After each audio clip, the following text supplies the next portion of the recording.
Où va la division des moins de 93 kilos? Les light heavyweight à l'UFC sont-ils rincés? Pour son 12e épisode, Jab Culture remet sa casquette de matchmaker et fait l'état des lieux de la catégorie des light heavyweight. Avec un tour du monde, des prospects possibles à signer pour l'UFC et un état des lieux du top 15 dans la meilleure organisation de MMA de la planète. Générique! Bon Aldric, on se retrouve pour ce 12e numéro de Jab Culture. On remet nos casquettes de matchmaker. On avait prévenu tout le monde, une fois par mois, on fera une catégorie à l'UFC. On vous parle un peu de l'actu de cette catégorie, le top 15, voilà, comment on sent ce qui va se passer, et les potentiels futurs challengers. Et puis on va sortir de l'UFC pour aller chercher des prospects qui seraient intéressants à ramener dans la meilleure organisation du monde. On va descendre en fait tout simplement toutes les catégories. On fera ça chez les hommes, on fera ça aussi chez les femmes. On avait commencé par les lourds il y a quelques semaines, vous vous en souvenez, donc on passe au moins de 93, les light heavyweight avec le champion Magomed Ankalaev qui affrontera Poatan Alex Pereira. Ce sera le 4 octobre, la revanche à Las Vegas T-Mobile Arena pour l'UFC 320. Sur le même événement, il y a Jiri Prochazka qui est numéro 2 du classement contre Khalil Rountree, numéro 4. On va en parler un tout petit peu plus tard de ce combat-là. Ça ressemble quand même au prochain challenger. Surtout si c'est Ankalaev qui gagne parce que Pereira a battu les deux autres. Après, c'était intéressant de faire l'étude. On va pas spoiler ce qu'on a trouvé, mais en fait, je me suis rendu compte. Je partais avec un a priori, moi, où c'était une KT compliquée. Et en fait, on verra après qu'il y a quand même du renouveau et à l'UFC et ailleurs dans le monde. Et ouais, c'était très intéressant de le faire en tout cas. Ouais, je sais que moi je la vois un peu plus compliquée que toi. On en a parlé un peu off, on va développer tout ça. Pour rester sur l'actu un peu de cette KT, c'est un problème si Poatan s'impose? Dans le sens, tu vois, où il a déjà quand même roulé sur un peu tout le monde. Et la deuxième question avec ma question à Aldric, c'est si Pereira il prend la ceinture là en octobre, est-ce qu'en fait tout le monde va pas commencer à parler de Poatan pour le vainqueur de Aspinall Gan 3 semaines plus tard? Ouais, je pense qu'il a tellement fait le ménage dans cette KT. Alors, il y a encore quelques mecs qui commencent à monter, qui peuvent... mais bon, il faut qu'ils gagnent. Tu vois, c'est toujours la même chose. Tu vois, et les Murzakanov et Rakik, pour l'instant, ils sont dans des positions où ils sont tout neufs. Ils n'ont pas encore pris Poatan, mais est-ce qu'ils vont réussir à gagner ce combat qui manque? En tout cas, si les contenders passent pas, moi, j'envisage quand même... j'aimerais bien, surtout s'ils gagnent avec la manière, j'aimerais bien une revanche avec Rountree. Le combat était fun, hein? Ouais. Mais en dehors de ça... donc, il faut que Rountree ait battu Prochazka ce soir. Voilà. Si ça peut se passer. De toute façon, on va vous dérouler le top 15, donc on va parler un peu de ces possibilités-là. Mais en termes de matchmaking, Ankalaev, c'est quand même un peu mieux, en fait. S'il garde sa ceinture... Il a moins nettoyé la KT pour le moment, soyons honnêtes. Donc, je pense qu'il y a beaucoup plus de choses à faire si c'est Ankalaev qui gagne. Et même, Ankalaev, il y a intérêt à faire des choses à faire parce qu'il ne va pas monter, lui. Il n'a pas le gabarit pour monter. Il a beaucoup de choses à prouver dans cette KT. Donc, non, moi, j'y vois vraiment une continuité, qui que ce soit qui gagne. Et puis c'est bien, donc on rattrape avec ma deuxième question notre émission sur les poids lourds, qui est toujours dispo sur YouTube si vous voulez aller la voir. Tu penses qu'il lui donne le vainqueur d'Aspinall Gan à Pereira? Direct? Et là, avec ce qui s'est encore passé avec Boudaï, je pense qu'ils n'ont plus trop le choix, en fait. Parce que, moi, j'y crois. Tu vois, je pense que... ça commence à être un peu compliqué, là. En fait, ce qui se passe, et je reprends parce qu'on a eu des commentaires, oui, mais Aldric, ils ne vont pas l'envoyer directement contre... C'est pas une question d'envoyer contre Francis ou pas Francis, c'est qu'aujourd'hui, l'UFC, ils ont des process. Au deuxième contrat ou troisième contrat, il y a des sommes qui sont données. Et si le manager, il demande le double, ils ne vont pas forcément signer.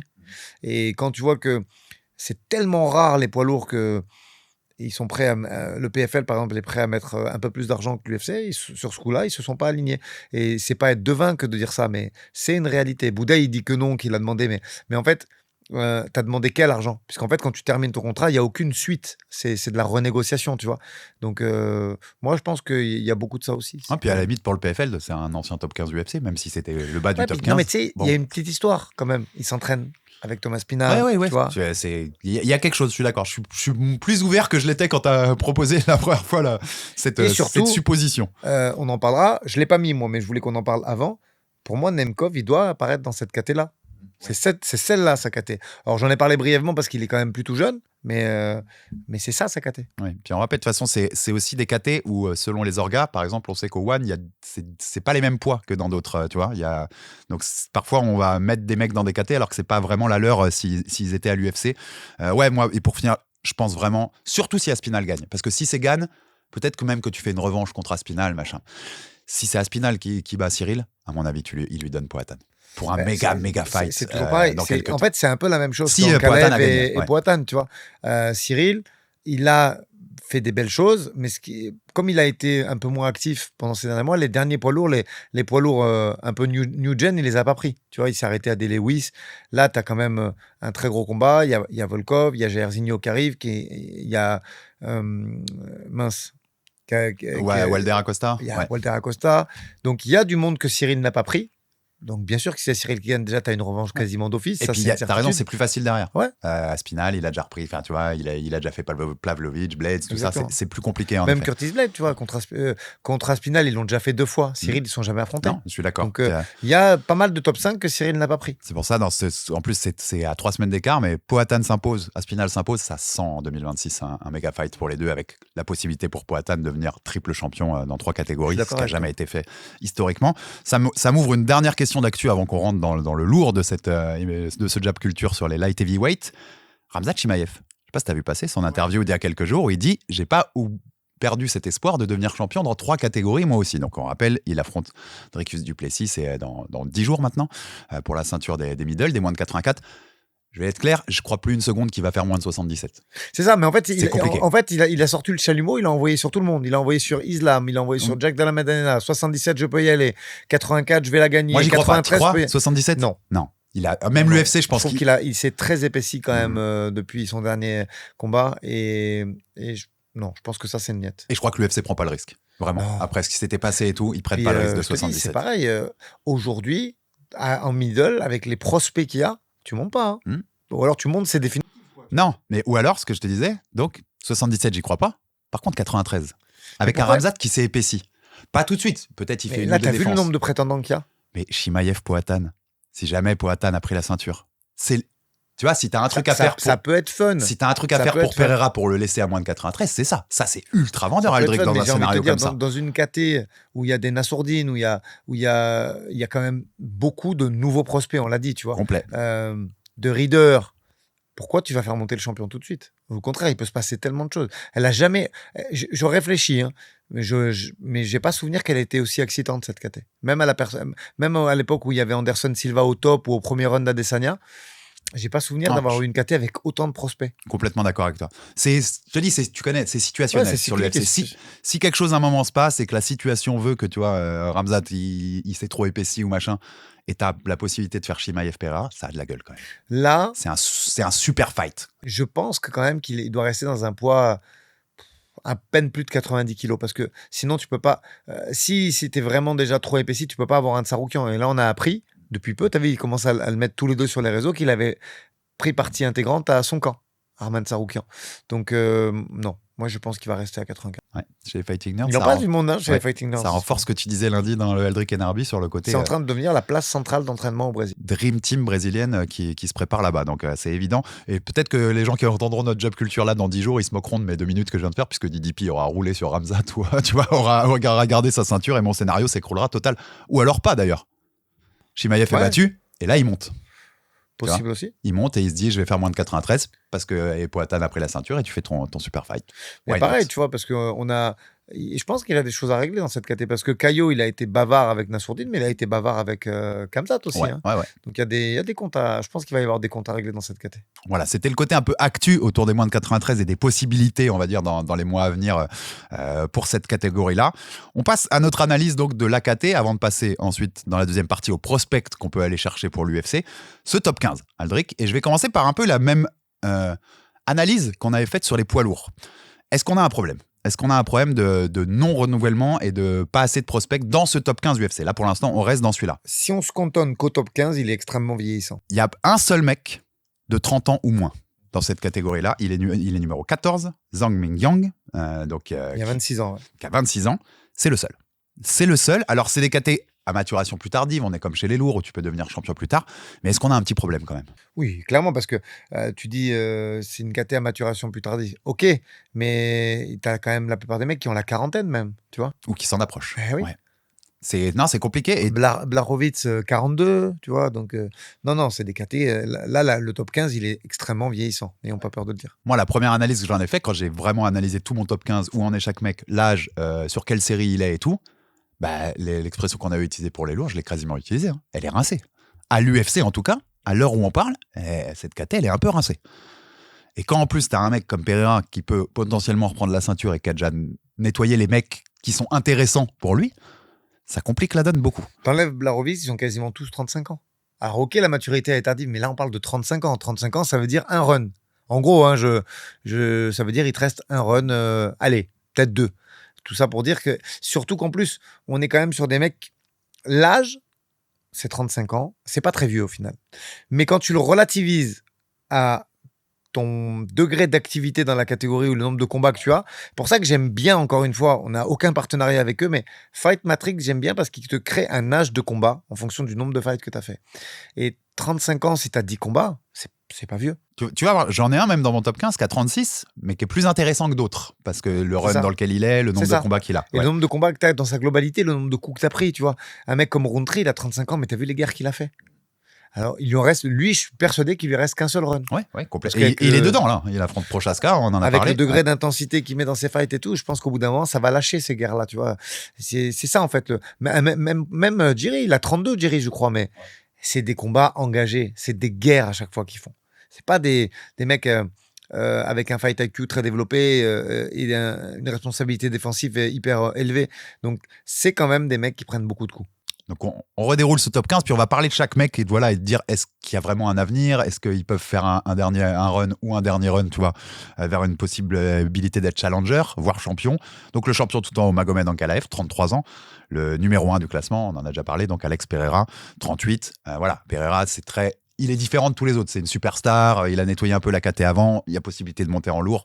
Je trouve que c'est un mec que tu mets aussi dans une case un peu à part dans cette KT. Tu vois, c'est plus le champion, mais je le mets un peu à part. Numéro 2, Jiri Prochaska, 32 ans. Assez faible quand même, mais il a du kilométrage dans la cage.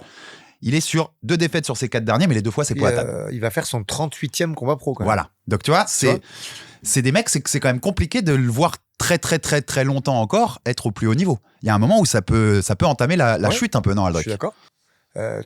38 combats pro et surtout dans son style de combat, c'est effectivement, on va dire que son intégrité physique, elle commence à être... je n'ai pas dit qu'il était mort, hein, mais je pense que son intégrité physique, elle commence à être entamée. Ouais, ça, c'est une certitude. Numéro 3, Carlos Sulberg, 34 ans. Qui affrontera, lui, pour le coup, il est booké, comme d'ailleurs Prochaska, qui affrontera Rountree. Lui, c'est Dominique Reyes, 27 septembre à Perth, en Australie, plutôt chez lui. Pas beaucoup de combats, lui, tu vois. Main event. Ouais, lui, il y a une marge de progression, j'ai l'impression, qui est possible. Il a 14 combats, il a 13 victoires, une défaite. Je sais, pour avoir beaucoup échangé avec son coach et avec Kevin quand il était là-bas, que la façon de s'entraîner est plutôt intelligente, même s'ils font de longs sparring, c'est jamais plein pot, c'est assez technico-tactique. Donc non, je pense que lui, par contre, et je trouve qu'il s'améliore. Je suis d'accord, parce qu'il y avait des scories, il y a quelques combats, ou des trucs où je me disais, lui, ça va être compliqué. Il s'améliore, c'est pas encore top, il y a quelques niveaux encore à travailler, mais il a une marge. Je trouve qu'il a cette marge qui peut en faire un potentiel, tu vois, selon ce qui se passe dans cette KT. Il a les qualités physiques et il a les qualités techniques. Donc là, il faut attendre, mais effectivement, ça peut bien se passer. Ouais, et donc, je le disais, 27 septembre à Perth contre Dominique Reyes, dont on va reparler un peu plus bas dans ce classement. Petit aparté, vite fait. On râlait. Les gens, la communauté en général, râlait pour l'UFC Paris. T'as regardé l'UFC Perth ? Ouais, je sais. Et rien que, je suis désolé, hein, tu sais que j'aime moins les grosses catégories par rapport aux petites plus techniques. Moi, tu m'annonces un main event, Carlos Sulberg contre Dominique Reyes, pour mon événement chez moi. Ah ouais, flemme, hein. Grande flemme, hein. Je te le dis tout de suite. Dur, vraiment. Donc non, je suis complètement d'accord avec toi. On a de la chance. D'un seul coup, tu relativises quand même. Ah oui, Nassour Borayo et BSD Rufi. Ouais, ok, c'est autre chose. Hein. C'est autre chose en termes de qualité. Mais attends, même Caio Fares, hein. Tous les jours, je le prends à côté de ça. Hein. Complètement, je suis d'accord. Tu vois ? Donc, force aux gens de Perth pour le 27 septembre. Donc, Carlos Sulberg, c'est le numéro 3. Numéro 4, t'en as un peu parlé. 35 ans, Khalil Rountree. Moi, je suis extrêmement fan. Je sais que ça durera pas très longtemps, mais qu'est-ce que je suis fan de ce mec. Mais il est fun. 6 victoires sur les 7 derniers combats. La seule défaite, c'est Poatan. On en a parlé aussi juste avant. Ouais, il est peut-être dans son dernier run, mais on va l'apprécier, ce dernier run. Moi, je suis fan et je regarde. Parce que, en plus, j'aime bien l'histoire. il se remet en question, il va en Thaïlande, tu vois, il y a toute c'est une histoire de film, ça, tu vois. Donc, ouais, moi, Khalil Rountree, je sais même pas si c'est pas marié en plus en Thaïlande. Faut que je vérifie exactement mon petit conducteur, mais le jour où on parlera de lui plus spécifiquement pour un combat, peut-être on verra, mais je crois même qu'il est parti là-bas et qu'il s'est marié en Thaïlande, et tu vois qu'il s'est immergé dans la culture Ouais. du Muay Thai, tu On en vois. avait parlé avec Baba dans Ouais. le Jab Culture la semaine. Il a ramené aussi des choses techniquement de la Thaïlande. Enfin, c'était un mec hyper intéressant Ouais. et qui est fun à voir combattre. Ouais, en moi plus. je suis Ouais. fan. Après, je pense que ça durera pas des milliers des cents parce que chaque combat est une guerre. Il frappe comme un sourd et Ouais, tout. ouais, non, Mais ouais, moi c'est mon petit chouchou, Rountree. Alors, j'aurais pu te poser la question sur contre Prochaska, comment tu le vois, mais on va en parler un tout petit peu après dans ce show, donc je te garde ça au show pour tout à l'heure, parce que ça va être quand même, pour le coup, ça va être un fight hyper cool. Voilà, c'est pas le common event, puisque ce sera Merab contre Sandhagen, mais en troisième combat avant la fin de la carte. Ouais, très très fun pour l'UFC 320. On passe au numéro 5, et là, on commence à rentrer dans les trucs quand même, on va avoir des problèmes. Et alors qu'on est qu'au numéro 5, Aldric. Jan Blachowicz, 42 ans. Bah, ouais, je te fais signe comme 2 ça. combats en 2 ans. Oui, mais là... 2 combats depuis juillet 2023. Super athlète, hein, très technique, tout ce que tu veux. J'en parlais au dernier Aldric Enerby. Moi, j'étais là quand il a pris la ceinture à Abu Dhabi. Bon, là, on est sur la fin. Ah hein. ouais. Je pense Après, il a peut-être besoin de money fight parce que c'est un mec qui est arrivé tard aussi à l'UFC et tout, tu vois. Mais ouais, on est sur la fin, là, clairement. Non, mais il est pas booké, hein. Donc là, tu vois, enfin, pour l'instant, il n'y a pas de fight qui sont à l'horizon. Donc 2 défaites, 2 combats en 2 ans, c'est 2 défaites. Alors, c'est Pereira et Hulberg. Mais oui, il est encore 5. Tu vois, moi, ça, c'est symptomatique, par exemple, de l'UFC qui est pas assez rapide à faire bouger ses classements. Il doit plus être 5, t'as combattu 2 fois en 2 ans. Ouais, mais c'est qu'en fait, derrière, la suite, bien sûr. Ils sont pas très prolifiques non plus. Le problème, je suis d'accord avec toi, c'est qu'on va dérouler et que. Mais c'est ça le problème. Dans un monde normal et idéal, Blachowicz, il est plus 5, en fait. Et il doit montrer plus d'activité et refaire des victoires pour être repositionné dans 5 dans les KT à l'UFC. Normalement, t'es actif et tu gagnes, hein, t'es sur une win streak, évidemment. Parce que t'es possible challenger. Ou t'es l'ancien champion ou challenger et tu viens de perdre. Donc là, à la limite, tu passes de 1 ou 2 à 5, logique. Ou t'es sur une win streak quand t'arrives à la 5e place. Mais ça n'existe pas. Parce que 5, tu peux être challenger assez vite. Tu peux être challenger assez vite pour une ceinture. Il suffit que 2 mecs soient bookés, qu'il y en a un qui se blesse, machin. Grasso contre Shevchenko. Elle était numéro 5. Voilà. Donc, ça va très vite dans ces catégories. Mais il doit pas être 5, je suis d'accord avec toi. Jamais. Sauf que bon, le 6, il est encore pire. Bah voilà. Numéro 6, donc Blaro, j'ai dit 42 ans. Numéro 6, c'est Jamal Ali, 34 ans. Jamal Ali, il est sur 3 défaites de suite. Pereira, Prochaska, Rountree, et il est pas booké. Et vraiment, tu vois, c'est pas du tout une haine du personnage. Je le connais même pas. Moi, c'est juste des constats, en fait. Je ne vois aucun progrès depuis 3 ans chez ce mec-là. Voilà. J'aime pas le personnage, je vais être clair, moi. Enfin, c'est pas. Je le connais pas, moi. Donc, pas sans plus, mais ce que j'en vois. Ce que je vois sur les réseaux, ça veut jamais rien dire, en fait. Mais t'as raison. L'image qui me renvoie, je l'aime pas. Enfin, je suis pas fan. Pour plutôt te dire que j'aime pas, t'as raison. Et alors, le combattant, moi, c'est les progrès. Le combattant, je l'aime pas du tout. J'ai même l'impression que je vais être salaud, j'ai l'impression qu'il regrette. Bon, les match-ups qu'il y a eu n'étaient pas à son avantage. Néanmoins, tu vois, moi j'aime bien l'histoire de. C'est pas pour revenir sur Rountree, mais tu vois, le mec, il était sur une période de sa vie compliquée sportivement. Il l'a pris, il est allé en Thaïlande, il y est resté quand même plusieurs mois, voire je crois qu'il a fait plus d'1 an même la première fois. Et il est revenu et son style était incorporé de nouvelles techniques. Il s'est remis. Au bout d'un moment, c'est important pour un combattant. Moi, je veux dire. Je touche du bois, pour l'instant, j'en ai aucun qui est parti parce que quand ça fait 7 ans, 6 ans, 8 ans que tu collabores avec quelqu'un, les miens, moi, je les encourage. Va, tu veux aller un peu au Tristar, vas-y, je le connais, il va s'occuper de toi. Tu veux aller un peu chez John Danner, j'ai la chance d'avoir son numéro et de pouvoir te connecter avec, va. Comme Virgile, on l'a vu sur l'Instagram il n'y a pas très longtemps de la B-Team où il était en train de tourner avec le meilleur au monde dans sa caté, tu vois. Et je pense qu'aujourd'hui, il faut savoir se renouveler. Là, tu as ce mec-là, Jamal Hill, je ne vois aucun progrès. Le footwork. Enfin, c'est pas vraiment, que en fait. Hein. Il est resté sur son brawl un peu de départ. C'est Qatar. Aldric, c'est Qatar, tu vois. Pour un mec qui a été quand même champion. Hein. Il a été champion à l'UFC. Moi, je l'avais dit, peut-être que je suis très sévère. Je pense que c'est un des pires champions qu'on a eu sur les 10-15 dernières années. Après étude, c'est pas faux. Mais quand tu vois qu'il y a même des mecs comme Neil Manny, mec, je crois qu'il a passé plus de 6 heures dans la cage. Il vient de battre le record ce week-end. Il continue à se progresser. Sur sa boxe, tu sens encore qu'il travaille. Là, il n'y a pas, tu vois, pas de progrès. Là, il n'y a rien. Il n'y a pas de progrès dans ses positionnements, ses footwork. Même dans ses game plans en général. Le fight IQ, j'allais te dire, le fight IQ, il est pas bon. Et non, t'as pas l'impression. Et quand tu l'entends parler, c'est pour ça que le personnage me plaît pas. Bah, c'est tout l'un, tu sais, c'est bravache, hyper machin. Non, mais c'est, les gars. Non, va dans la salle du temps, là, progresse, essaye de faire du mieux. Non, mais je suis d'accord. Vraiment, c'est compliqué. Pour l'instant, ça va pas. Et donc, 3 défaites de suite. Alors, c'est les grands noms, hein. C'est Blachowicz, Prochaska, Ankalaev. Ok. Mais t'es sur 3 défaites de suite. On passe au numéro 7. Alexander Rakic, 33 ans, Lui aussi, 3 défaites de suite. Ouais. Blachowicz, d'ailleurs pour Jamali, je me suis trompé de liste, excuse-moi, c'était Pereira, Prochaska, Rountree. Je me disais qu'il y avait, qu'il y avait un en doute. Kalaev, Prochaska, Blachowicz, c'est pour. Voilà, exactement. C'est pour Alexander Rakic et ses 33 ans, qui est booké contre Murzakanov, dont on va reparler un peu après dans ce top 15, pour l'UFC 321, le Aspinal Gan de fin octobre à Abu Dhabi. Aldric, entre 5, 6 et 7 du top 15 de l'UFC des light heavyweight, 2 et 3 ils sont à 8 défaites de suite cumulées, les mecs. Mais c'est pas possible. C'est Bah, incroyable en vrai en même. fait, ça, c'est possible que parce que derrière, ça fight pas. Volkan, ça fait depuis combien de temps qu'il a pas fighté Guskov, ça fait combien de temps Murzakanov, ça fait combien de temps C'est problématique quand même, tu vois. Il y a un manque de renouveau. Ça va pas assez vite de renouveler. T'as raison, parce que les mecs montent pas assez. Donc tu peux pas les faire passer devant.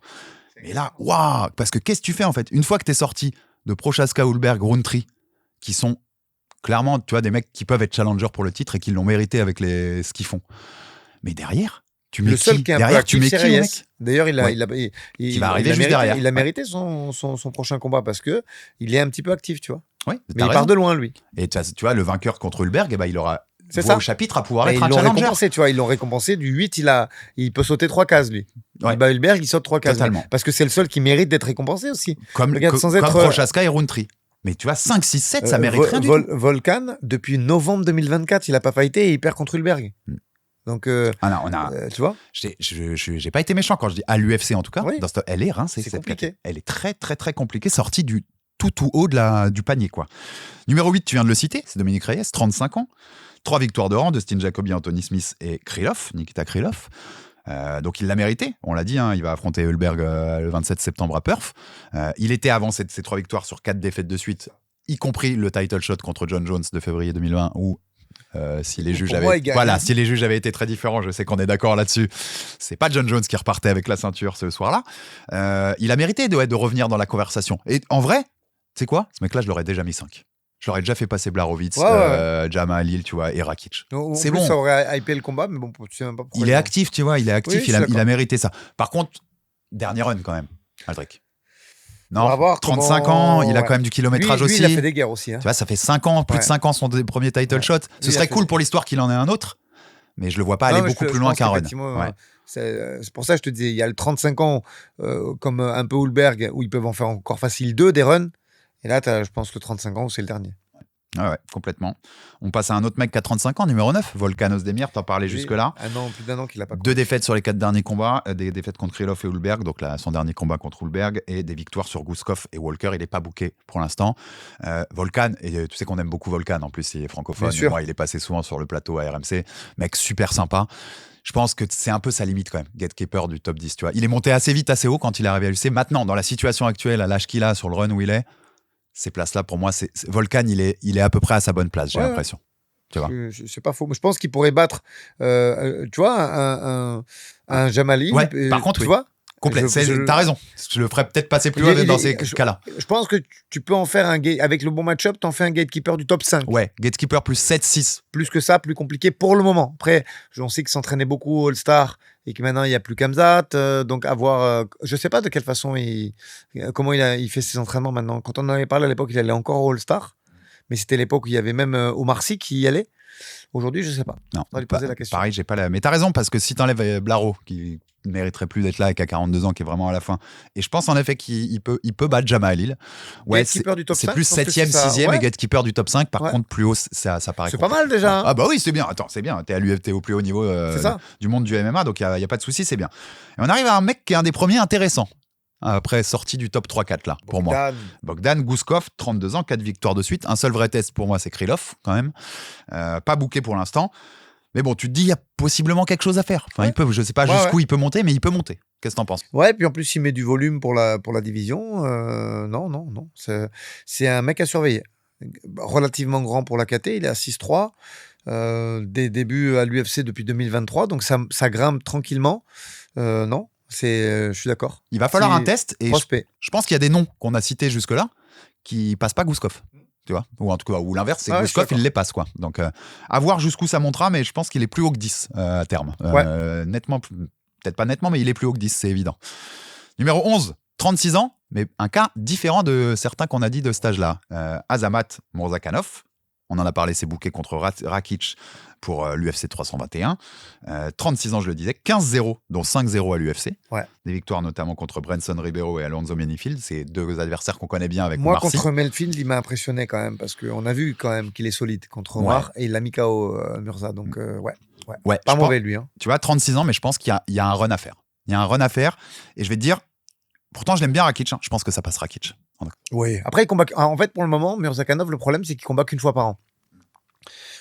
Il combat qu'une fois par an. Il n'a pas pris beaucoup de coups. Il a eu pas mal de stops dans sa carrière. Si on cherche un peu sur son topologie, on se rend compte qu'il y a eu une suspension pour dopage aussi. Non, il gravit les échelons doucement mais sûrement. J'aime bien son striking. Et je te redis, j'invite les gens qui peuvent le faire. Regardez le combat contre Mayfield, j'ai trouvé impressionnant. Et donc, j'avais dit, il y a aussi Branson Ribeiro que Oumar va affronter à Paris. Donc voilà, on regroupe. C'est un mec qui passe un peu par les mêmes genres d'adversaires. Mais ouais, moi je le vois passer Rakic, je te le dis. Alors peut-être que ça vieillira mal cette take. Non, elle a très bien vieilli. Moi, tu sais ce que j'aimerais voir, parce que j'ai trouvé qu'il avait de beaux arguments debout. J'aimerais bien voir Guskov aussi. Tu vois, un Guskov Murzakanov. Mais alors, faites-les monter encore un peu les deux. Ouais. Passez-leur sur les tests des mecs qui pourraient passer. Murzakanov, ça passe Jamal Hill aussi. Mais la question, c'est aujourd'hui, qui passe pas de Jamal Hill sur ce qu'on voit. Ça passe peut-être même sale, Jamal. Enfin, tu vois, ça peut faire du sale contre Jamal Hill. Donc, c'est des mecs qui vont être plus hauts, ça. Et pourquoi pas un Guskov Murzakanov à terme. C'est des futurs top 10, je suis d'accord avec toi. Genre 5 et 6e, tu vois, un truc où tu fabriques après un challenger possible pour le titre des moins de 93 avec le vainqueur de ce combat-là, s'il continue de monter jusque-là.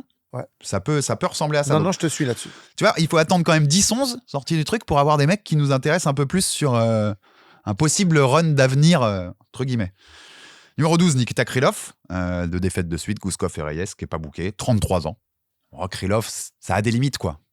Top 15 keeper. Ouais, voilà. Tu vois, ça a ses limites. Pense. Ouais.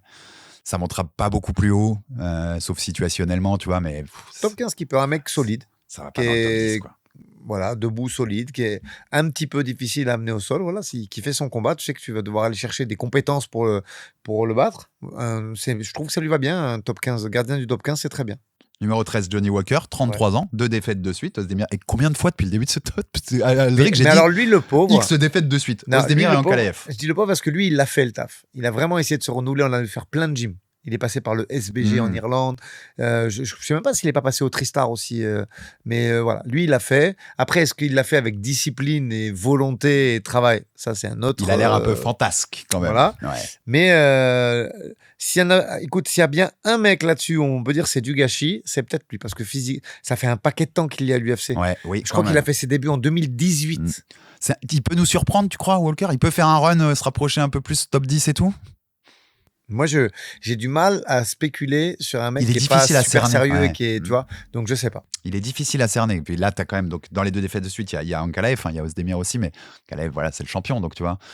Je sais pas ce qu'il peut donner, en fait. Il a que 33 ans. Ouais. UFC depuis 2018, imagine l'expérience. Mais t'as l'impression. Il prend Zhang, il prend le numéro 14 dont on va parler juste après, qui est un des mecs les plus intéressants de ce top 15.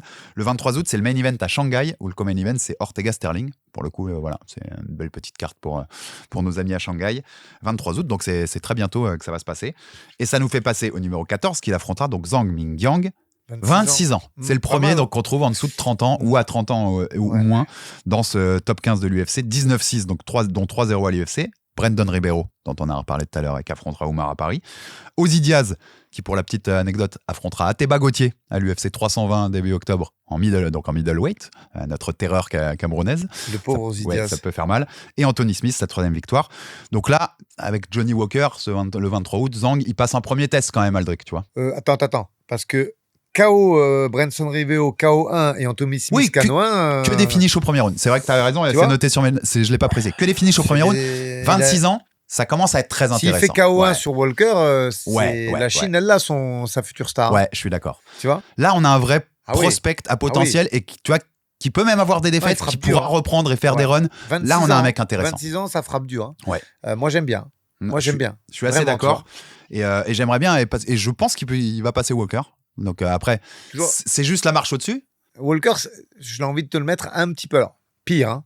il arrive à être pire que Costa. Mais tu vois, c'est un peu dans le même truc. C'est-à-dire que si le mec a fait une bonne prépa et t'as réussi à le mettre dans les clous, ça peut le faire. Hein. C'est un athlète. Ouais, ça peut le faire. Denis Ça peut le Walker. faire.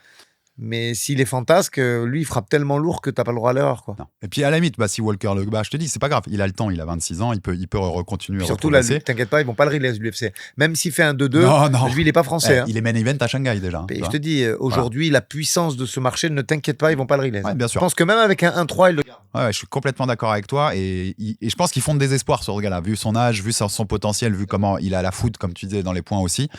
Et avec des progrès, là, sur l'année à venir, tu vois, parce que c'est les mecs à cet âge-là, tu connais mieux que moi, coach. À 26 ans. Ça progresse vite. Oui. Il y a plein de mecs qu'on vient de citer là. S'il fait quelques progrès encore, ça va passer. Non, je suis d'accord. Ça peut passer en tout cas, c'est du combat, donc on n'a pas de certitude. Mais tu vois, ça peut vite être un top 10 ce mec-là, si ça se passe bien et que tu lui mets les bons match-ups. Et si t'es chinois, tu mets toujours les bons match-ups. Ouais, bah oui. Et là, il est à domicile pour affronter. Voilà, ce combat, il est fait pour qu'il passe, Zhang, le 23. Je pense aussi. Ouais. On en reparlera de toute façon, puisque ça arrive dans quelques semaines. Ce sera juste après, en fait, le DDP Chimaev, l'UFC 319. Et ce sera, je crois que c'est le dernier événement avant Paris, parce que je crois qu'il y a une pause. Ouais, c'est ça. Enfin, il y a la semaine. Fin août. Ouais. C'est le 23, mais le 30 août, il n'y en a pas. Exactement. Donc, c'est le dernier événement UFC avant, je crois. Vous me direz dans les commentaires si on a dit une bêtise là-dessus. Et donc, numéro 15, Alonso Menifield, 37 ans. Vous le connaissez puisqu'il vient de battre Oumar Sy. C'est ses deux dernières victoires, c'est Oumar Sy et Julius Walker, dont on va reparler, qui est un des prospects possibles UFC. Après 2 défaites, juste avant, il avait eu 2 défaites, c'était Mourzakanov et Hulberg, dont on a parlé. Il n'est pas booké là.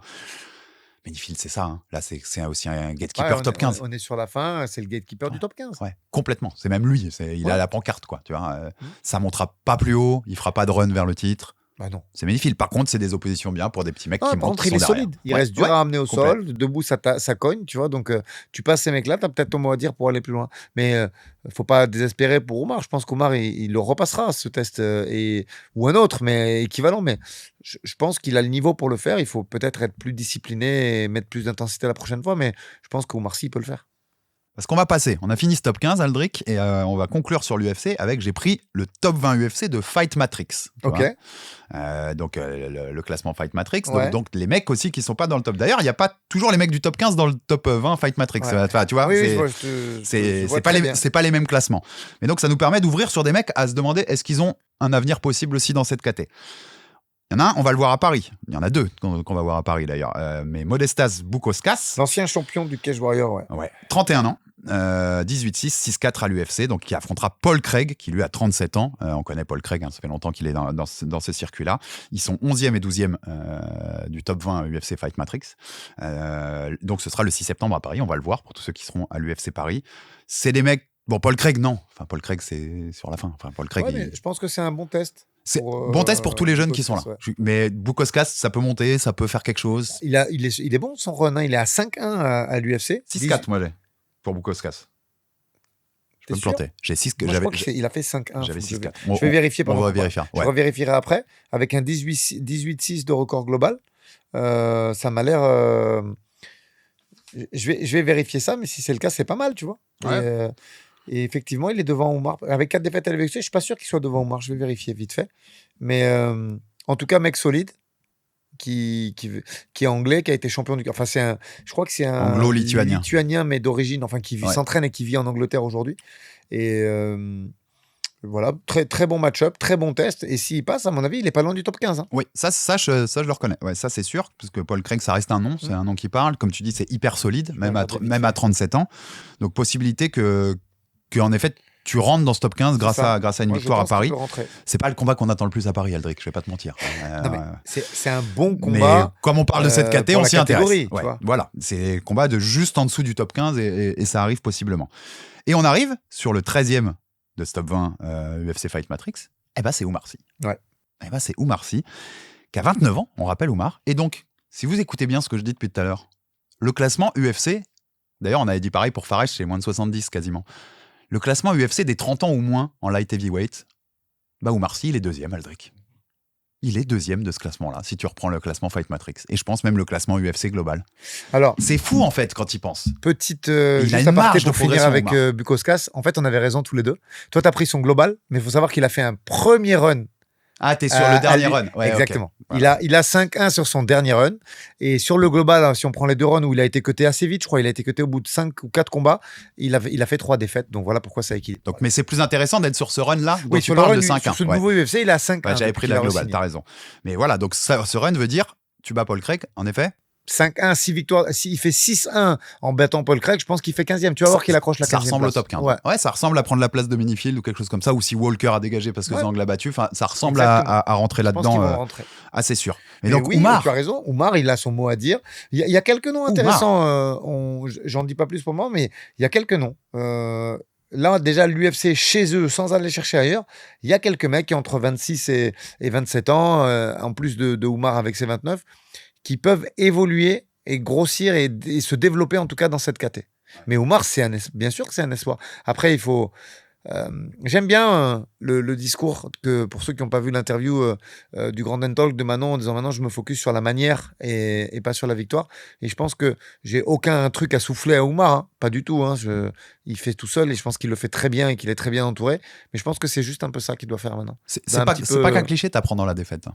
Moi, on n'en avait même pas parlé pour le coup, même pas en off, mais ce que j'ai ressenti pendant l'interview avec Manon, c'est qu'elle en a retenu pas mal de leçons, Manon. Je pense vraiment. Alors, Manon, je parle avec elle, même tous les jours, là, en ce moment, même au Canada, mais Oumar, on a moins de contacts, mais je pense que cette défaite, surtout que c'était vraiment sa première, lui. Il avait un palmarès immaculé, comme on dit, et je pense qu'elle va lui apprendre. Je suis vraiment persuadé qu'on va voir un nouvel Oumar Sy à Paris le 6 septembre. Non, t'as dit, il est à 11-1.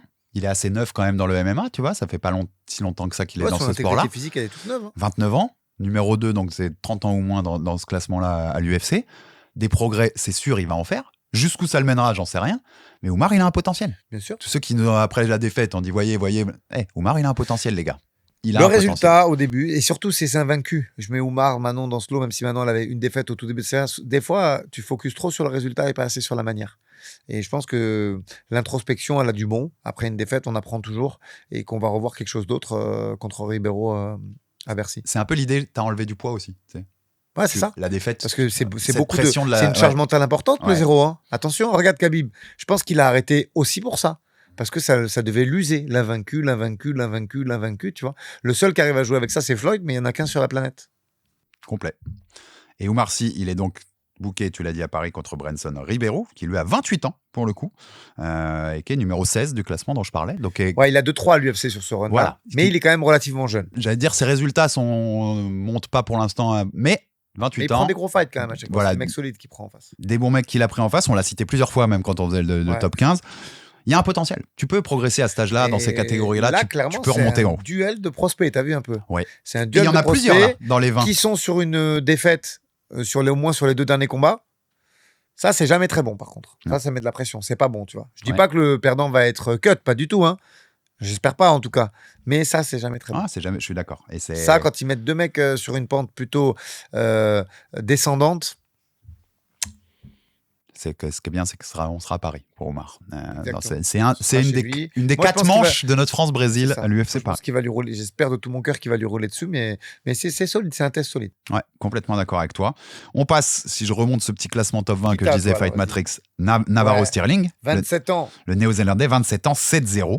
2-0 à l'UFC, 1-0 au Contender Series. Lui, on en parle comme un prospect ou pas? Oui, là, je suis d'accord. Là, on a quelque chose.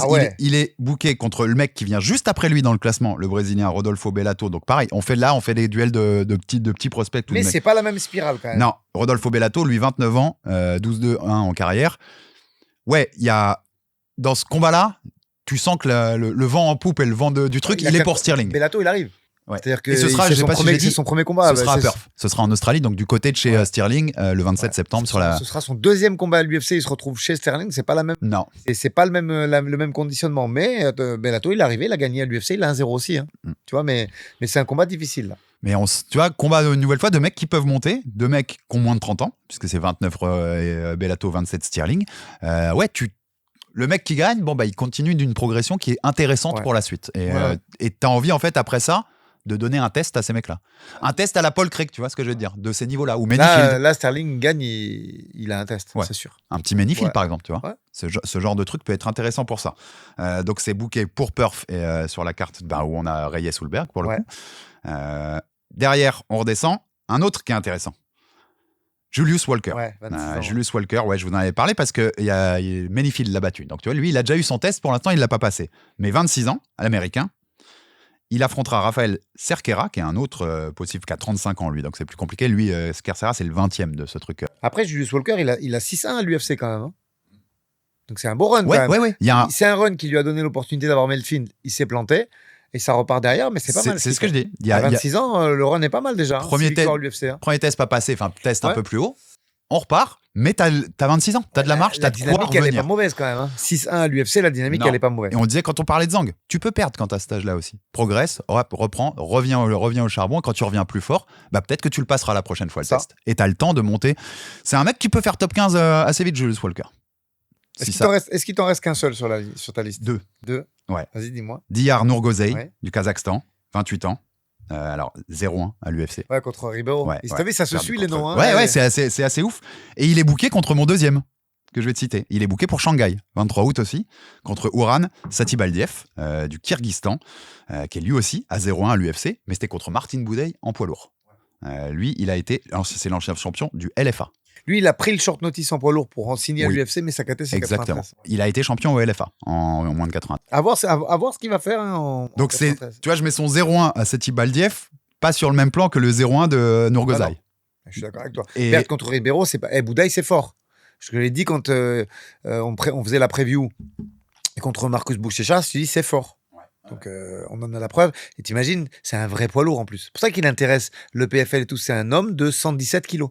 Donc, quand tu es un 93 qui le prend à 105 grassouillé en short notice, je pense qu'il a même du mérite de l'avoir fait ce combat. Oui, sans doute, ouais. Mais la porte qui s'ouvre, Benoît l'avait fait. Enfin, tu vois, il y a des fois, il faut saisir cette opportunité pour pouvoir derrière t'imposer dans ta KT. Mais il est intéressant aussi parce que c'est des mecs, 30 ans pour Satibaldiev, je crois que je l'ai pas dit, 28 pour Nurgozai. Voilà. Tu peux créer quelque chose avec ces mecs-là. Je sais pas où ça ira, hein, mais c'est des talents que tu as à ta dispo. C'est pour ça que je te dis, toi qui étais parti d'un peu défaitiste en me disant ouais, c'est pas bon la KT. Déjà, là, on a juste fait le roster UFC et il y a quand même des mecs qui peuvent. Rappelle-toi, quand on l'a fait en poids lourd, il y en avait 2 au final. Oui, t'as raison. Mais j'ai dû sortir mon top 15, vraiment, pour aller trouver des mecs un peu plus intéressants. Alors que là, à part Zhang. Là, il y a quand même 5-6 mecs qui peuvent grossir avec la catégorie. Tu vois ce que je veux te dire? Quand on compare nos deux de poids lourd, la situation est pareil pour le. Tu veux parler de quoi là? Tu veux parler du Dana White Contender? Je pense que c'est pas mal avant de parler sur les autres ligues. On peut totalement ouvrir. Parce que c'est aussi l'UFC qui les a. Ouais. Moi, sur cette KT, je trouve que déjà, il y a donc 5-6 noms qui peuvent croître avec leur gars et qui sont des noms intéressants. Ça, c'est un, dont Omar Sy. Et en 2, je trouve que le boulot des matchmakers de l'UFC a été très bien fait, puisque les mecs, et là, il y en a. Là, il y a 1, 2, 3, 4, 5, 6, 7, 8. Il y a 8 combattants, ou 10 10 combattants qui ont été sélectionnés pour le Dana White Contender Series. En moins de 93. En moins de 93. Il y a un peu de tout. Il y a un mec du Caucase, un Russe, un Polonais, 5 ou 6 Brésiliens. Mais les records, les âges, les conditions de victoire, intéressant. Je te donne mon favori. Donne-moi 2-3 noms qui sont... Déjà, mon chouchou. Alors, quand je dis mon chouchou, attention, hein, je ne le connais pas plus que ça, mais si on fait un niveau, âge, palmarès, c'est mon numéro 1, c'est la pépite qu'ils ont signé. Merci à l'ARES de l'avoir libéré. C'est Abdulrakhman Yakaev. Alors, il a 24 ans. Aujourd'hui, il est 74e mondial. Il a 6-0 et il part avec champion d'ARES en ayant battu Paulin Béguet et Jackie Jeanne. Et on sait le niveau de Paulin Béguet. Tu vois, quand on voit le mal qu'il a donné à Omar Sy, la décision qu'il fait contre Ilian Boifia, tu vois, et lui, il l'a battu au premier round, certes avec beaucoup de réussite, mais il le met KO. Ouais. Donc ça, c'est un énorme prospect à 24 ans pour l'UFC, parce qu'il a le gabarit, il s'est gagné dans les 2 registres. On l'a vu boxer avec Paulin et on l'avait lutté avec Jackie Jeanne et l'étrangler pareil aussi vite quasiment que Virgil Hogan. Il y a un arsenal complet. Ouais. Ça, 24 ans, c'est une pépite. Derrière ça, on a un Brésilien qui a battu Jared Gooden, un ancien de l'UFC, qui a 31 ans, Mohamed Ali avec un Y, qui est 56e mondial et qui a 4-0. Un autre de 21 ans, Victor. Mais merci le Brésil, hein, quand même. On va se rendre compte que dans ces KT-là, encore plus, Alex, dans ces KT-là, quasiment 60-70% des prospects, c'est des Brésiliens. Alors que déjà, dans le rooster, il y a déjà beaucoup de Brésiliens, tu vois. Victor Costa, 24 ans, 8-1, champion du Jungle Fight, 85e mondial. Ça, j'aime bien. Ryan Jungle Gandra, Fight, ça produit toujours des mecs en plus. Hein. L'ancien, il est là. Hein. Walid Ismail. C'est le seul mec qui fait pire que moi en traduction quand il traduit les discours de ces gars. Parce que lui, il invente des mots. Quand même. Il est exceptionnel. Ryan Gondra, donc 30 ans, 91e mondial, 7-1, qui avait participé à 2 LFA Brésil, pas mal. Raphaël Tobias, 22 ans. 22 ans, un mec de la Shootbox Monstro, c'est une autre Shootbox à côté du Ombu Dojo de la maison mère à Curitiba, dirigé par Monstro. C'est le gars énorme qui est dans le coin de Jennifer Maia, notamment contre Manon. Donc pareil, 13-1 à 22 ans, même s'il a pas pris des très gros adversaires. Moi, j'ai envie de voir quand même ce mec-là. 13 à 22 ans, t'as posé des bases, t'as posé des fondations, tu vois. Alik Lorenz, 6-1, qui vient du LFA, pas mal, tu vois. Iwo Baraskevski, voilà, pas de très gros adversaires en bilan de carrière, mais déjà un 6-0. Le Russe Ivan Gudritsky, 29 ans, qui vient du One. Et Felipe Franco, 24 ans, pareil, 7-0, mais que 228e mondial parce que c'est que des petites orgas. Mais en tout cas, tu vois, c'est des mecs relativement jeunes, avec des records quasiment immaculés.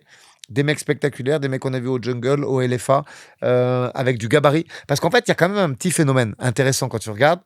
Il y a des gens, globalement, un 93, ça fait au moins 1m85, voire 1m90. Souvent, il y a aussi, surtout les Brésiliens, ils sont forts pour ça. Les middle, ils savent que c'est plus dur de rentrer en middle. Alors, ils rentrent par la porte des 93 pour redescendre. Quitte à redescendre en middle. Ouais. Mais tu sais, c'est une caté, on peut y venir, on peut faire une digression. C'est une caté un peu... C'est un entre-deux, les moins de 93 en vrai. C'est ça. Des fois, c'est des petits lourds. Tu vois, tu peux pas concurrencer les gros lourds en fait au-dessus. Ou alors, tu peux pas vraiment faire le poids des middle. Ou alors, tu rentres par là pour ensuite faire tes poids et descendre en middle. Surtout en ce moment, tu vois, où on voit cette KT 84. C'est un entre-deux. Il y a un niveau technique plus bas. Faut dire, on se le dit. Donc pour moi, un vrai lightweight, pardon, c'est un mec qui fait au moins 1m88, 1m90. Tu vois, tous ces mecs d'1m80 qui ont un peu chargé sur la muscu, voilà, ils ont compris que le niveau technique était plus bas. Et il se faufile, tu vois, c'est un peu comme le mec qui va rentrer par la porte de derrière au ciné. Mais c'est pas bête, sur le fond. Je pense que c'est pas une bonne chose, qu'il faut essayer d'optimiser et que tu dois performer dans ta KT naturelle. Mais là, on s'est amusé donc à jouer le rôle du matchmaking, je me suis rendu compte qu'il y avait beaucoup de mecs quand même qui trichouillaient. C'est des 93 un peu forcés, tu vois. Ouais, c'est très forcé cette KT. C'est pas du tout... En plus, nous, il y a l'aura des 93 parce que John Jones, parce que tous les grands noms qu'on a eus, tu vois, à une époque...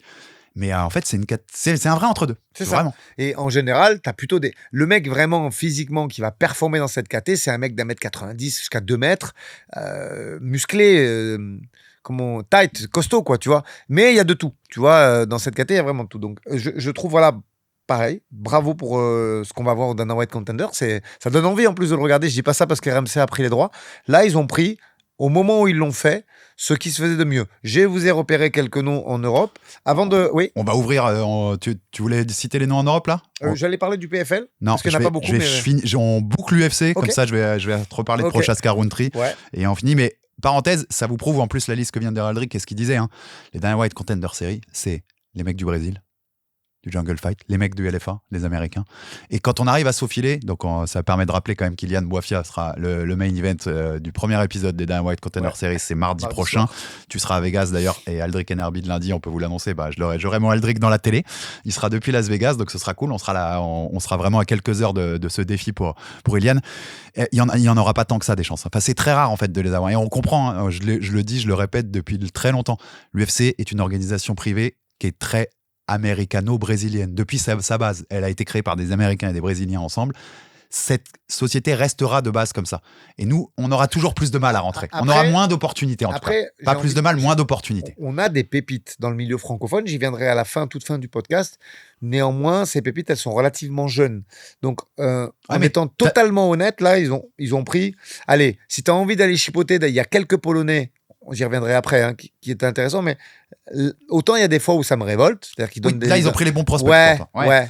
Mais là c'est justifié en fait. Tu vois, en Europe on n'a pas de quoi mettre en face. En qualité t'as pas, mais si t'avais l'équivalent qualité entre le mec de 22 du Jungle et le mec de 22 de Ares ou KSW, t'as quand même plus de chances que ce soit le mec du Jungle.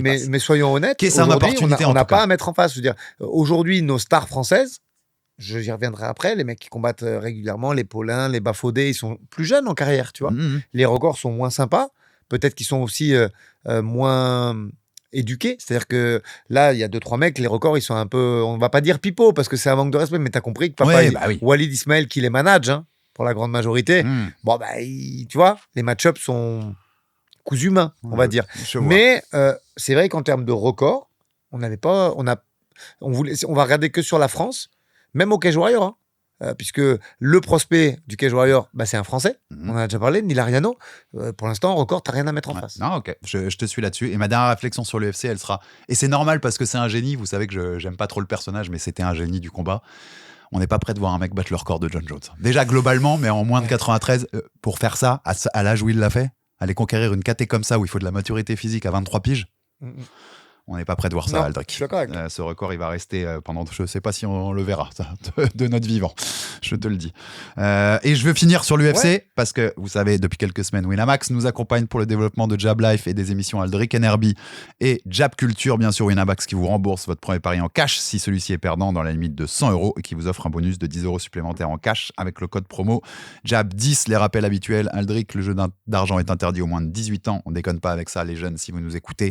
Et bien sûr, on joue de façon responsable. On ne joue pas à l'argent qu'on ne peut pas se permettre de perdre juste pour avoir un petit plaisir en plus si on en sent, voilà, si on aime ça. Mais surtout, restez responsables, les gars. Vous n'êtes pas là pour faire n'importe quoi avec ces jeux d'argent-là. Mais voilà, les petits rappels et ça nous permet d'avoir 2 cotes. C'est pour ça que je t'ai dit, on n'a pas parlé du compte. Voilà, tu m'as pas énervé. Hein. Non, dédicace à Justine qui sait, quand Aldric se relève, c'est qu'il y a des choses à dire. Il y a 2 pages. Justine, il m'a pas énervé. Et donc, c'est pour ça qu'on n'a pas parlé du match-up tout à l'heure et on en parle maintenant. Ouais. Jiri Prochaska contre Kyle Rountree, numéro 2 et numéro 4 des moins de 93 kilos. Ce sera en co-main event de cet événement UFC 320, 4 octobre. À Las Vegas T-Mobile Arena avec le Ankalaev Pereira en main event pour la ceinture. Jiri Prochaska, l'ancien champion, 1,46 la cote. Khalil Rountree, l'ancien challenger, 2,35 la cote. Est-ce que ça te paraît logique et comment tu vois ce match-up-là? Je suis encore pas d'accord avec les cotes. T'es fan de Rountree, donc attention, je suis fan de Rountree, mais il faut intégrer la dynamique, il faut intégrer le KO qu'il a pris il y a pas très longtemps par Poatan. Néanmoins, j'ai jamais vu, même contre Pereira, une initiation quelconque de lutte, tu vois. Je veux dire, moi, je vois ce combat se passer debout, quoi. Oui, bien sûr. Est-ce que le côté atypique de Prochaska, qu'on connaît, hein, c'est un striking qui n'est pas conventionnel et qui parfois sort des choses sorties de nulle part, mais qui font très très mal. Est-ce que Rountree arrive à ne pas se faire déborder par ça à un moment? C'est ça la question de ce match. En tout cas, sur la gestion de la distance, même s'il est statique, hein, Rountree, mais il gère bien. C'est-à-dire que quand tu pars de loin, il a son push kick qui fait peur pour ton genou à chaque fois. Sur le clinch de Muay Thai, il est pas mal quand même. Moi, je le vois. Sur ce combat-là, je parle pas de qualité, parce qu'on sait qu'il a beaucoup de qualité martiale aussi, Jiri. Mais sur ce combat-là, si il a bien récupéré de son KO, moi, je vois Rountree. Parce que, en fait, sur son dernier combat, je peux pas te dire s'il a bien récupéré de son KO, il a pas pris de coup. Oui, je vois ce que tu veux dire. Ouais. On l'a pas vu se faire toucher fortement. Il était plutôt tranquille quand même contre ton ami, son combat. Donc, je sais pas. Mais le côté vraiment imprévisible de Prochaska me dit que de toute façon, tu peux jamais l'écarter, la possibilité que ce soit Prochaska qui te mette un KO. Moi, j'y mets même un petit aspect psychologique dans ce combat-là. Parce que c'est 2 victimes de Poatan, 2 victimes assez récentes de Poatan. Et je pense qu'un Rountree, il arrive avec le truc.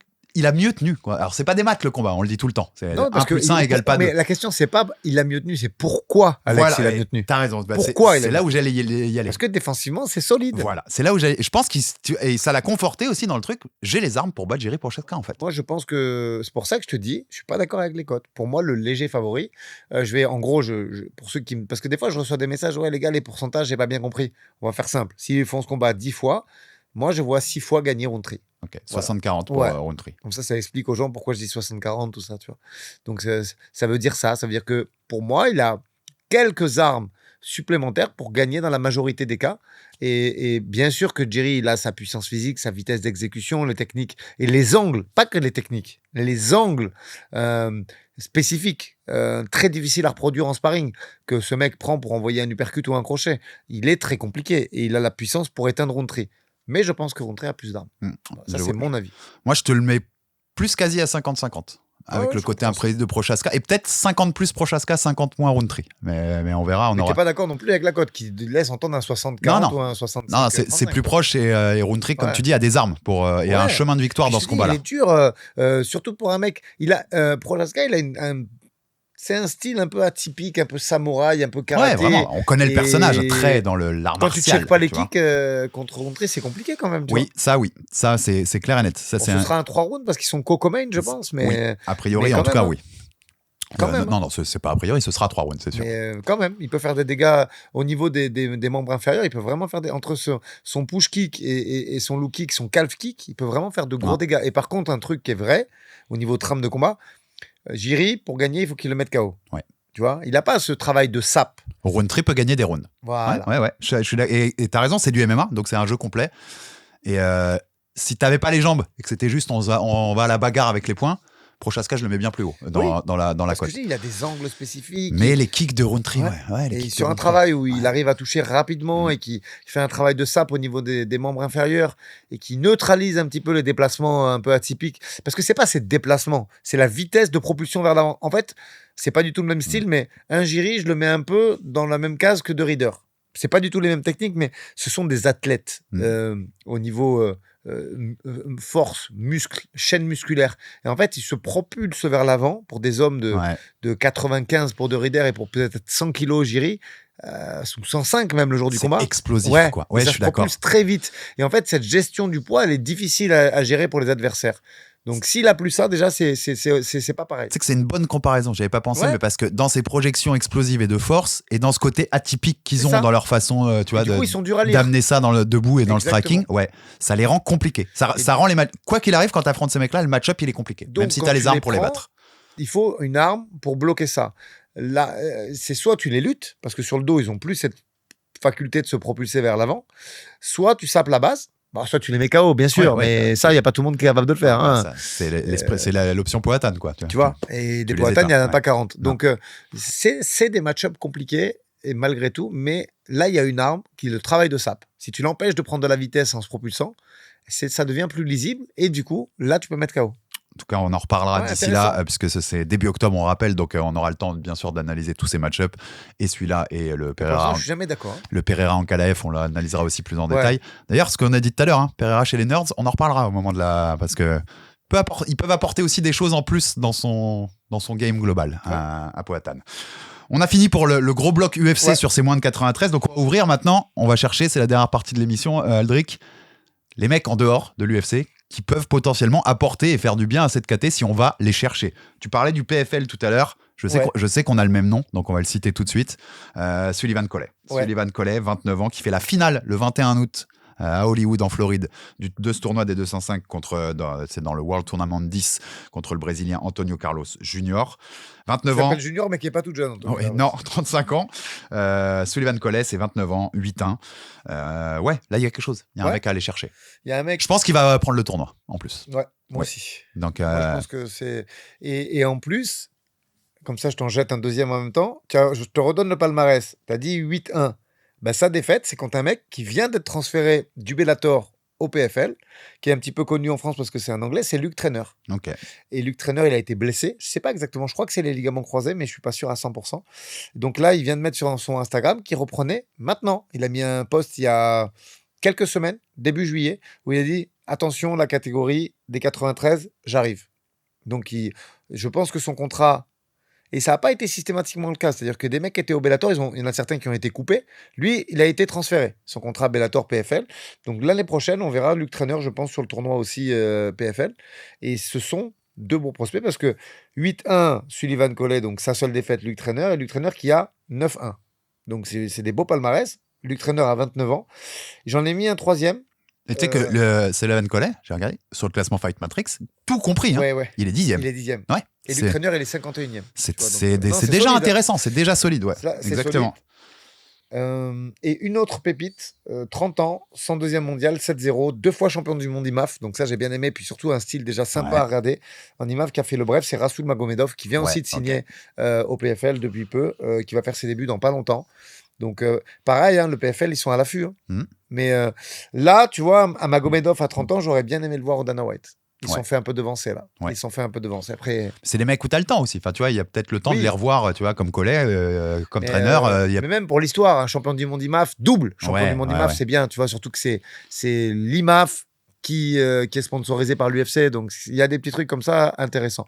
J'en ai pas mis 1000 parce qu'on a dit qu'on restait, on a la casquette de matchmaker, et on a dit, suivant la politique que l'UFC exprime eux-mêmes, que ils évitent les Russes. Oui. Ils s'en cachent pas aujourd'hui. Je fais une parenthèse parce que c'est 30 ans. Même si j'ai mis Rasoul Magomedov, mais il combat d'abord pour le Bahreïn. Donc, il a un visa différent. Et on en met un ou deux quand même. Il ne faut pas tout couper parce qu'il y en a. Regarde, il y en a quelques-uns. Ne serait-ce qu'Ankalaev. Ankalaev est champion. Mais on sait qu'aujourd'hui, l'UFC a mis quelques retenues, quelques réserves en tout cas sur la participation de ces... Il a 30 ans, Magomedov. Ça me permet d'en ouvrir un autre, mais que c'est compliqué aussi et encore plus vu l'organisation où il combat. On l'a déjà dit. Mouslim Magomedov, 30 ans également, 15-0. Pour le coup, il est 23e Fight Matrix au monde. C'est le 6e. Il est numéro 6 si tu prends que les mecs en dehors de l'UFC dans ce classement-là. Sauf qu'il est à l'ACA. Et que Russe plus ACA, on sait que ça complique les choses. Ouais. On rappelle le rapport aussi avec le pouvoir tchétchène, donc c'est compliqué d'amener ces mecs-là. Mais c'est des mecs qui, ça aurait fait sens. Oui. 30 ans, 15-0, tu vois, solide. Ça peut faire sens de l'amener. Donc j'ai pris le top 50 Fight Matrix, t'en as 23 qui sont hors UFC, tu sais que j'aime bien faire ça. Ouais. Seulement 3 de 30 ans ou moins. Donc globalement, on manque quand même de mecs, tu vois. C'est pour ça que les Contender Series vont être intéressantes de voir si t'as des mecs qui peuvent monter de ça, ou d'autres noms que tu vas nous citer là juste après.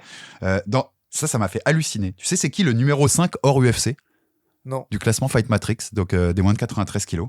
C'est Rafal Aratic, le Polonais. C'est un champion du KSW, battu par Abdul à la dernière seconde quasiment, à la RES 11. Il est plus tout jeune, Aratic non plus. Il a 30 Ouais, je l'ai noté, 37 ans. Mais il est numéro 5, donc tu vois. Alors, c'était en middleweight contre Abdul, cette défaite à la RES, tu vois. Il est devenu depuis champion du KSW en moins de 93.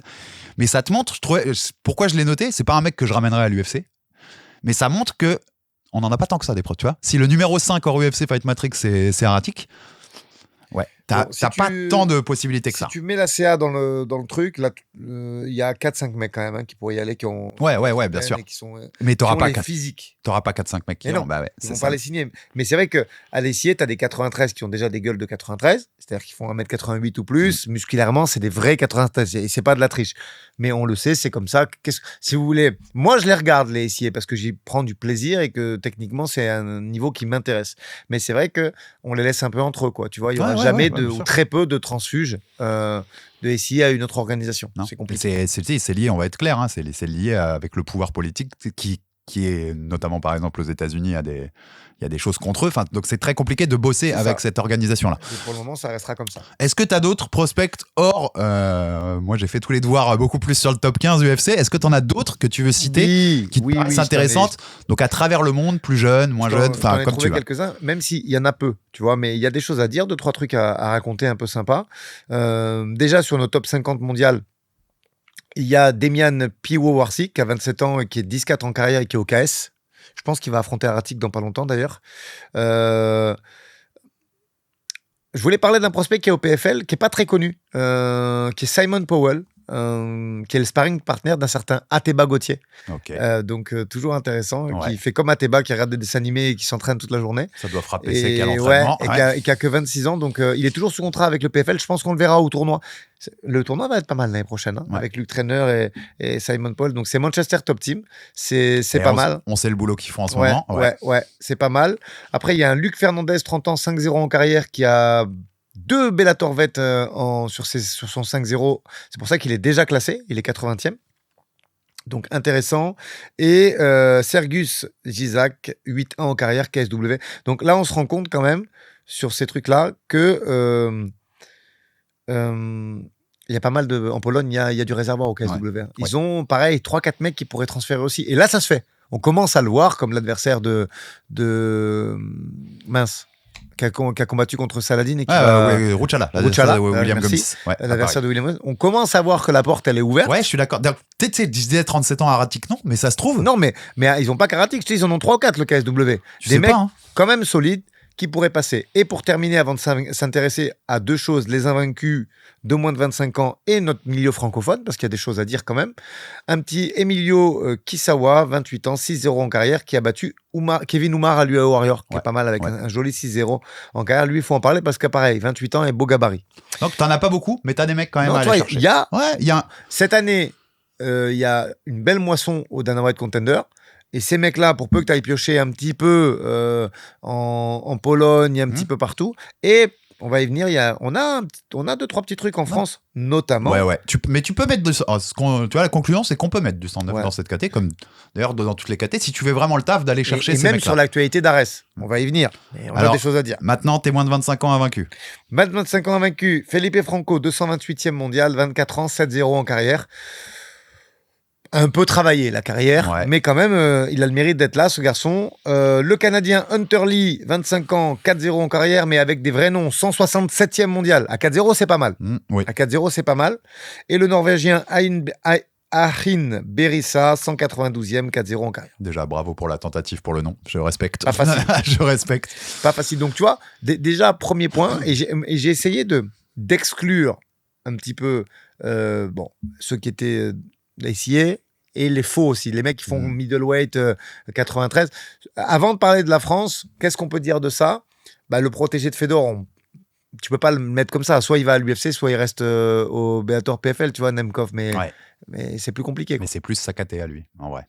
Mais Moi, en vrai de vrai, je suis de l'UFC, je mets un billet, je le récupère. Ouais, je suis d'accord. Pour avoir Fedor dans le coin. Bah oui. Tu vois, et quand je vois mon top 15, même s'il est pas tout jeune, Nemkov, il a quoi, 35, 36 quand même, je crois. On avait parlé chez les lourds parce que une nouvelle fois, on est dans ces trucs. Mais ça fait moins sens, moi, je trouve, chez les lourds. C'est très hybride, tu vois. Tu vois, ça fait plus sens là. Oui. Moi, j'aimerais le voir là. Complet. Parce que c'est vraiment là qu'il excelle. Maintenant qu'on a vu aussi tu vois, pas les limites, mais tu vois que cette moisson Bellator qu'on a un peu protégée, parce que pour moi, Bellator PFL, c'est dans le même sac maintenant, tu vois. Les Johnny Blend en dessous, lui au-dessus. Non, mettez-les contre un peu de 109, mais on veut voir. On veut voir des choses. Je te suis là-dessus. Et on passe à la France, parce que la France, c'est intéressant. Ouais. De toute façon, dans toutes les catés, on aura parce qu'on a beaucoup de talent en France, on va le répéter à chaque fois. Mais il y a des noms, moi, et je vois ta liste. Donc, je vais pas te citer le premier nom de ta liste. Bafodé. Bafodé Gassama. Mais bien sûr, non mais Bafodé parce que palmarès Sima, mais il y a un potentiel énorme. Voilà, c'est le début. début. Alors attention, Bafodé, il a le temps juste de pas se blesser, c'est-à-dire qu'il a 31 ans. C'est quand même pas vieux, mais non, mais à 2-0 en pro, il faut pas se blesser. Tu perds pas. Si tu perds 2 ans, si tu perds 2 ans, t'es mal. Et il faut essayer de combattre 2 à 3 fois par an. Mais il a que dans 2 ans. Bafodé, son objectif, je pense, c'est pas moi qui gère sa carrière, mais Bafodé Gassama, il est à Hexagone. Il faut qu'il arrive jusqu'à la ceinture. Et il faut qu'il arrive. Tu as vu, on a des précédents. La plupart des mecs qui ont signé au Dana White Contender, ils ont entre 4 et 8 combats. Oui, tu peux se faire un chemin vers les Dana White. Donc à 2-0, tu as raison d'en parler, Bafodé, et pas que. Mais pour moi, Bafodé n'est pas le plus proche. Je vais expliquer pourquoi. C'est pas qu'il n'est pas talentueux. Moi non plus, mais je trouve qu'il a un vrai potentiel. Mais bien sûr, à 2-0, il arrive à faire un combat à la rentrée, un combat en fin d'année ou en tout début d'année. Il est déjà 4-0 si tout se passe bien. Tu peux aller vite en plus à Hexagone, où il y a beaucoup d'événements et tout. Ça veut dire quoi ? Ça veut dire que Bafodé Gassama, potentiellement, au mois de juillet ou août prochain, il peut être sur la prochaine saison du Dana White Contender. C'est tout ce qu'on est en train de dire. Et celui qui est le plus proche pour toi, c'est le plus haut de ta liste, mais je suis d'accord. Ouais. Au niveau du classement, attention. Neil Ariano, donc. Neil Ariano, il est 175e. Je vais venir mais parce que c'est pas un Français, c'est un francophone le mieux classé de cette caté. C'est Boris Mbarga. Mais je vais venir après. Déjà, Neil, il est dans une orga qui est sur l'UFC Fight Pass. Le Cage Warrior. Il est dans une orga où il a 4-0 dans l'orga. Et on sait comme c'est dur de gagner au Cage Warrior. Donc là, il a 4-0. Ouais. En vrai, il aurait déjà pu le faire. Parce qu'il y a des Brésiliens qui l'ont fait. Moi, je pense que 1 ou 2 combats, c'est bien pour lui, pour sa maturité. Parce que j'ai dit quand j'avais expliqué un peu sa vie, enfin en tout cas sa vie sportive, qu'il venait du judo et qu'il était en train de se transférer vers... C'est quand même un mec, c'est un 93 capable de faire 15 takedowns dans un combat de 3 rounds. Donc c'est un mec très physique. Sur le pied-point, enfin encore un peu upgradé, mais moi je pense que ça peut être effectivement... Ouais, il fait 2 combats. Lui, par contre, il ne faut pas se précipiter. Il faut prendre les combats espacés, pas se blesser. Et je pense qu'on peut avoir une très bonne surprise sur les Dana White de l'année prochaine. Bien manager. Tu vois, si tu manages bien le chemin de carrière, tu as raison. Vu où il est et ce qu'il fait là-bas, oui, la porte, elle peut s'ouvrir. Ouais. Le numéro 1, il faut lui donner... je m'arrête. Là, presque, il faudrait incruster des roulements de tambour. Justine, c'est Boris. Lui, il a tout. Il sait parler. Il vient de signer au PFL. Il combat dans plusieurs KT. Il est même capable d'aller en lourd. On sait que quand on lui a demandé sa catégorie de prédilection, c'était 93, donc je l'ai mis dedans. Ouais. C'est pas moi qui ai décidé, c'est lui qui l'a dit. 6-0, 124e mondial. Voilà. C'est pas mal. Lui, Ouais, c'est pas mal. Je suis d'accord. voilà. Lui, pour l'instant, en termes de francophonie, même d'Europe en général, parce que les prospects que j'ai trouvés hors francophone, ils sont bien, mais c'est du 10K, mais du t'as 5-0. Là, il arrive, et puis voilà, il manque, soyons un petit peu critiques, mais de façon constructive, Mhm. hein, il manque un grand nom pour dire salut les Oui, gars. il manque un tampon. Un petit tampon, Ouais. ex-UFC, mais bon, il va arriver, il s'est engagé avec le PFL. Et, Ça t'ouvre des portes quand même d'être dans une et on orga sait comme que... ça. Et t'as raison, c'est cool de citer la francophonie parce que ça me permet de dire, tu vois, par exemple, dans le Grand Talk, le nouveau show qu'on fait, il est ouvert aussi pas qu'aux Français, aux francophones. Hein. Venez nous voir tous pour partager les expériences de combattants. Par message, je veux rendre un hommage à Tarek Sendo dans le Grand Talk parce que c'est un coach, un manager, un mec qui sait écouter, et dans notre milieu, il n'y en a pas beaucoup. Et c'est quelqu'un que j'apprécie beaucoup. Pareil, donc, la porte était très ouverte et Tarek, on essaiera ça, de l'avoir très vite dans ceux ce qui n'ont pas compris le format-là. petit clin d'œil, c'est Tarek qui manage Boris. Pour ceux qui n'auraient pas compris, donc Boris, voilà, le mieux classé. Je reprends vite fait. Donc on a parlé de Boris, on a parlé de Neil, on a parlé de Bafodé. Bafodé qui était le moins bien classé puisqu'il a que 2-0, mais il a déjà 288e mondial. Pourquoi je laisse que 2 noms? Parce qu'ils vont s'affronter. On a le 142e mondial, Paulin Béguet, 7-4 à l'ARES. Donc il a des défaites, mais il a quand même un joli classement. Qui va prendre Mustapha Diakité, 4-0, 190e mondial. Je pense que c'est pour la ceinture. Il faut que je vérifie, mais je suis quasiment sûr qu'ils se battent pour la ceinture d'ARES. Donc là, alors, comme on est en plein milieu d'une saison là, du Dana White. Donc en général, là, sauf remplacement, la plupart des mecs qui sont là, ils vont pas signer cette année. Tu dois le viser pour l'année d'après. Ouais. Je vais te dire là, quand même, contre, moi je vais être assez clair, je pense que, tu vois, avec le palmarès et comment on a compris comment fonctionnaient les Dana White Contender Series, Diakité a plus de chances que Paulin, à mon avis. Paulin, là, il a 7-4. Il est 142. Il tape Diakité avec la manière. Il fait une défense de titre premier trimestre. Tu peux le prendre. Hein. Pourquoi? Tu peux le prendre. Mais tu vois, ils auront plus tendance à prendre un mec. Évidemment. Puisque ça veut dire que si Diakité l'a battu, ça veut dire que t'es à 5-0. Enfin, tu vois, il y a peut-être plus de chances. Puis surtout, on va parler aussi management. Mustapha Diakité, il est managé par la même personne qui manage Ilian Boafia et Nassourdine Imavov. Coucou Younes. Salut Younes et bravo pour ton travail. Donc effectivement, avec un 4-0, je ne sais pas combien de contrats lui reste à l'ARES, mais il prend la ceinture d'ARES, il fait 1 ou 2 défenses de titre et je suis persuadé que nous le verrons en août prochain. Si d'ici là, Nassour s'est encore plus rapproché tu vois ce que je veux dire? Bien sûr que tu peux plus placer tes mecs aussi. Mais il faut d'abord passer Paulin et c'est pas facile. C'est de l'influence, hein, l'UFC, on le sait. Même au niveau manager et à niveau tout. Donc, mais il y a quand même un monde, il ne faut pas l'enterrer, Paulin Béguet, parce qu'il y a un monde à 9-4 ou 10-4 qui va. Hein. Où il peut y aller. Je te l'enterre pas du tout, c'était plus, tu vois, sur l'échelle du truc, évidemment, si Diakité s'impose, il y a plus de chances. Qui préfère des mecs plus jeunes et surtout des mecs avec un palmarès invaincu. Donc si Diakité il passe, évidemment. Voilà. Ce sera beaucoup, beaucoup plus facile pour Younes de le placer que du management de Paulin de le placer. Ça, c'est une vérité et qui est bonne à dire, tu vois.